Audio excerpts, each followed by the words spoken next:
The word is Gaudete. It is Latin for the imperative, rejoice. Among liturgical churches, of which ours is one, the third Sunday of Advent is often called Gaudete Sunday, for the focus of the day is on joy.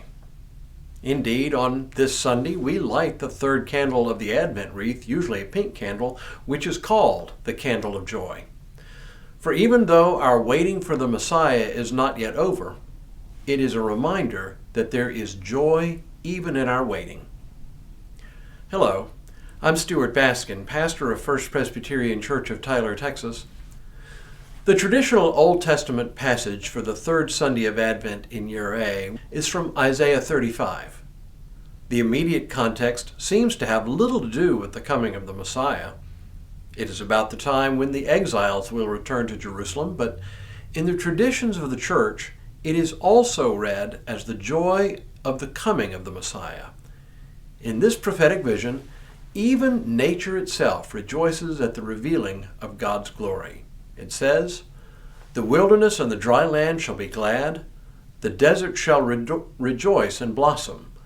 Like the crocus it shall blossom abundantly, and rejoice with joy and singing. The glory of Lebanon shall be given to it, the majesty of Carmel and Sharon. They shall see the glory of the Lord, the majesty of our God.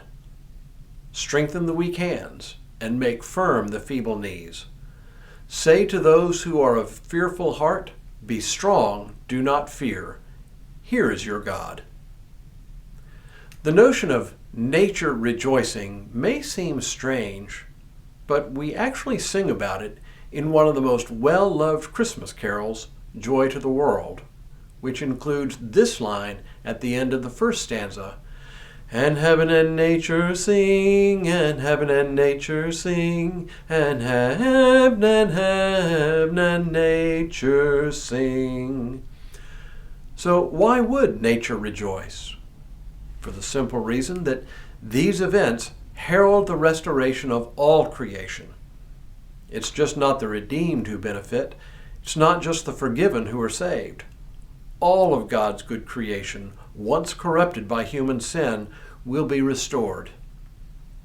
Last week, we read of the peaceable kingdom where the wolf and the lamb will live together, where the leopard shall lie down with the kid, where calf and lion dwell together, and where a little child shall lead them. This is but a glimpse of God's glory about to be revealed. So even nature rejoices at the coming redemption. And even though this is not yet accomplished but only promised, it becomes an occasion for joy, an appropriate time for rejoicing.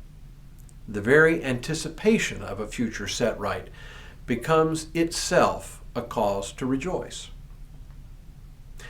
Several years ago, I was tired and I needed a vacation, but it was going to be some months before I would be able to take one. But I discovered something almost as good.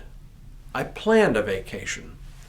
From researching places to go, to making reservations for a place to stay, to planning each day's activities and possibilities, I found myself getting almost as good a bit of rejuvenation as the actual vacation itself. I learned then a valuable lesson, that even the anticipation of some great future event can be as much a source of joy as the actual event itself.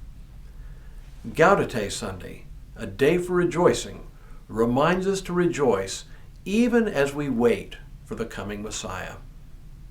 And so for now, may God continue to bless you and keep you in all that you do this day and in all the days ahead.